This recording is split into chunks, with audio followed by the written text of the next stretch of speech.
তারা মাছ ধরছে। আসলে মাছ ধরা কিন্তু একটা নেশা, যাদের এই নেশা আছে তাদের কিন্তু ধরে রাখা যায় না। আমরা এখন কথা বলবো একজনের কাছে, যে তার অনুভূতি জানতে চাইবো। দাদা, আপনার নাম কি? আলাউদ্দিন। আলাউদ্দিন, আপনি কি প্রতিদিন মাছ ধরেন? প্রতিদিন মাছ ধরি। প্রতি মাছ ধরেন? হ্যাঁ। কিরকম মাছ আছে এখানে? মাছ ভালো মাছ আছে, আজকে কোনো মাছে খায় না। আজকে খায় না? আসলে আজকে মনে হয় যে মাছগুলো মাছে মনে হয় মনটা পূজা তো একটু হ্যাঁ। ভয় পাইতেছে যাচ্ছে মাছে। তিনি বলছেন যে এই এলাকাতে মনসা পূজা হয়, এই কারণে মনে মাছে ভয় পাচ্ছেন তিনি বলছেন। তাহলে আপনি মাছ ধরার আনন্দ কিরকম? আনন্দ খুব ভালো লাগে। রাইতে উড়ে দেন, কালো হয়ে গেছে রইতে পুজা। হ্যাঁ, তারপর ধরেন? তারপর দম লাগে। আপনি ছোটবেলা থেকেই মাছ ধরেন? না, ছোটবেলা না, ইদারিং কিছু মাছ ধরি। ও আচ্ছা, যাই হোক, এটা তো একটা আনন্দ অনুভূতি অন্যরকম। হ্যাঁ, আনন্দ।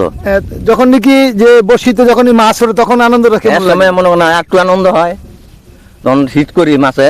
হিট করলে মনে করেন যে মাছটা উঠে, তো একটা মনে করো মন অনেক খুশি, বুঝছেন। শুধু মন্ডলী শুনলেন যে আসলে যে যারা মাছ ধরে তাদেরকে সত্যি একটা আনন্দ। এই মাছের নিশা এবং আরেকটি নিশা আছে কবুতরে। যারা কবুতর পালে তাদের দেখবেন সারাদিন আকাশে দিক চেয়ে থাকবে, আর যারা মাছ ধরে তারা সারাদিনই পুকুরে দিক চেয়ে থাকবে। মানে তাদের বসি করে তারা বাসায় যাবে, তারপরে পরের দিন আবার কিভাবে ধরবে, চারা পাততে হয়, আদার করে